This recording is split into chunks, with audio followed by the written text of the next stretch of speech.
अच्छा, आप चाहे जितने भी बड़े हो जाएं, उम्र दराज हो जाए, लेकिन जब तक आपका कोई उम्र में सीनियर घर में मौजूद होता है ना, आपका स्टेटस वही बरसों पुराना बच्चे वाला रहता है। अब अनुपमा में देख लीजिए, एक तरफ तो प्रेम और राही की शादी का संगीत, फंक्शंस, नाच गाना चल रहा है, लेकिन अनुपमा को तो बड़ी माँ की टेंशन सता रही है और इस चक्कर में वो वेटर भी बन गई है।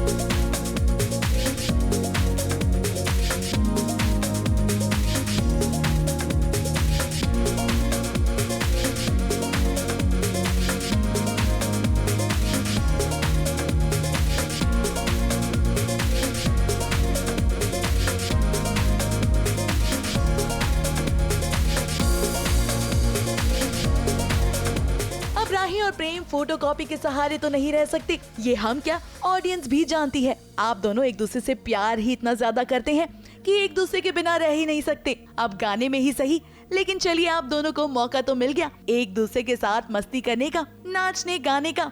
मिले भी क्यों ना, आज मौका है राही और प्रेम की मेहंदी के फंक्शन का, जहां नाच गाना तो है ही मगर साथ ही साथ दिखाई देगी बड़ी बा की चिंता। मगर पहले चलिए आपको ले चलते हैं प्रेम और राही के उस राह पर जहां सिर्फ और सिर्फ प्यार है और सभी जहां जमकर ठुमके लगा रही हैं।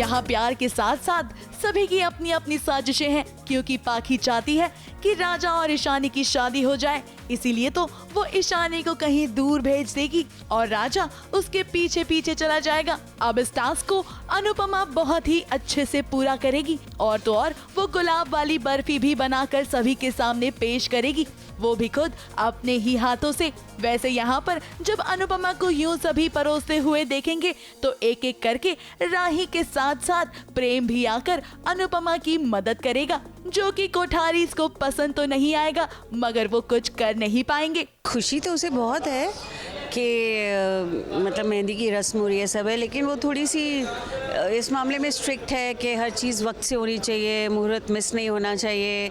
ठीक है, नाच गाना करो, लेकिन जो रस्में हैं वो सब रीति रिवाज हैं वो समय से होने चाहिए। तो बस वही। और उसको वैसे भी शाह परिवार कि उनके किसी भी चीज़ को करने का तौर तरीका उतना पसंद नहीं आता।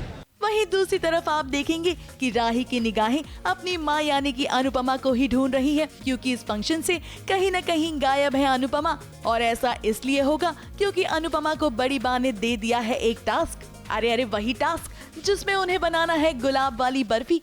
मैं वसुंधरा भी मौका नहीं छोड़ती है और अनुपमा भी मौका नहीं छोड़ती है, क्योंकि जो मैंने कहा होता है वो भी एक नज़रिए से सही होता है और अनुपमा तो बिल्कुल वाजिब सही जवाब देती हैं उस बात का। तो वो इन दोनों की टशन चली ही रहती है। वैसे आपको बता दें, यहाँ राही यानी कि अद्रिजा के पैर में चोट लग गई है, मगर उनकी परफॉर्मेंस को देखकर ऐसा आप बिल्कुल भी नहीं कह पाएंगे कि उन्हें थोड़ी सी भी चोट लगी है। जब हमारी नजर उनकी चोट पर गई तो देखिए वो कैसे परफॉर्मेंस के बीच बीच में खुद को रेस्ट भी दे रही थी, और जब बारी आ रही थी परफॉर्मेंस की तो वो जमकर डांस भी कर रही थी। उनको देखकर कोई भी ये नहीं कह पाएगा कि उन्हें जरा सी भी चोट लगी है।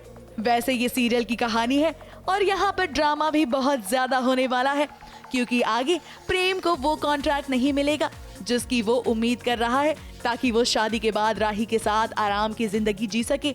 अब यहाँ पर प्रेम के घर वाले यानी कि कोठारीज पैदा करेंगी मुसीबतें, ताकि प्रेम को राही के साथ उनके साथ ही रहना पड़े। वसुंधरी जी का चेहरा मायूस है। नहीं, वो तो छोटी मोटी चीज़ें चलती रहती है, बट ऐसे वो अपने पोते की शादी में खुश है। और उनके पीछे का जो मुद्दा ये है कि शादी होगी तो प्रेम घर में रहेगा, और इसके पीछे की जो वजह है वो यही है। और जैसे आप देखेंगे कि इस पे बहुत हम इंजॉय कर रहे हैं, डांस कर रहे हैं, गाना कर रहे हैं, लेकिन एक ट्विस्ट भी है जो आप जैसे जैसे आप सीन देखेंगे तो आपको पता चलेगा। अब प्रेम कौन सा नया उपाय निकालता है और क्या उसमें अनुपमा उसकी मदद करती है, यही तो देखने वाली बात होगी। मुंबई से विशाल शर्मा के साथ एबीपी न्यूज रिपोर्ट।